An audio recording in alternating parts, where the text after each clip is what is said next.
رب العزت نے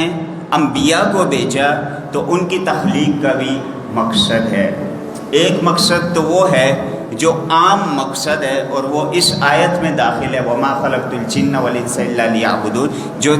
کہ ہم نے انسانوں کی تخلیق نہیں کی مگر کس لیے کہ وہ اللہ کی عبادت کرے۔ تو کیونکہ انبیاء بھی بحیثیت بشر، بحیثیت انسان اس آیت میں داخل ہے۔ پہلا ان کا مقصد وہی ہے جو عام لوگوں کا، عام انسانوں کا ہے کہ انبیاء بھی اپنے اللہ کی عبادت کریں، اور ایک ان کا خاص مقصد ہے جو اللہ رب العزت نے انہیں ایک منصب دے کے انہیں وہ مقصد عطا فرمایا،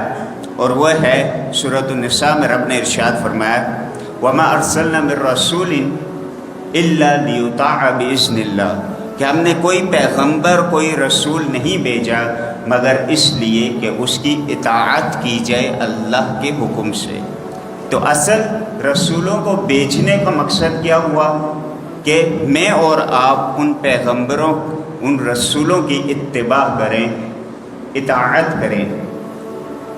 اللہ رب العزت نے قرآن مجید بھیجا ہماری ہدایت کے لیے۔ میں اور آپ اگر قرآن مجید کو غلافوں میں لپیٹ کے، خوبصورت غلافوں میں بند کر کے رکھیں، روزانہ قرآن مجید کو اپنے سینے سے لگائیں، اسے چوما کریں، اور بلندی پر، بلند مقام پر اپنے گھر میں جو ہے بلند جگہ پہ اسے جگہ دیں، رکھیں،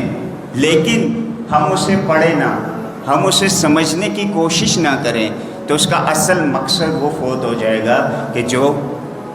اللہ نے اس کا مقصد جو بنایا تھا کہ ہماری ہدایت ہے، اس میں اور آپ اسے پڑھ کے اپنی ہدایت حاصل کریں۔ صرف بلند جگہ پہ رکھنے سے ہمیں اس سے ہدایت نہیں ملنے والی، صرف چومنے سے، اسے غلافوں میں بند کر کے رکھ دینے سے ہمیں ہدایت نہیں ملے گی۔ اسی طرح رسولوں کا جو مقصد ہے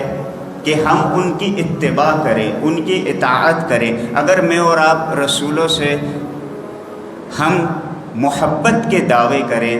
لیکن میں اور آپ اگر رسولوں کی اتباع نہ کریں، اطاعت نہ کریں، تو وہ مقصد فوت ہو جائے گا کہ جس مقصد کے لیے، خاص مقصد کے لیے اللہ نے اپنے رسول کو بھیجا، رسولوں کو بھیجا کہ ان کی اطاعت اور اتباع کی جائے۔ تو اصل مقصد رسولوں کا کیا ہوا کہ میں اور آپ ان کی اطاعت کریں اور اتباع کریں۔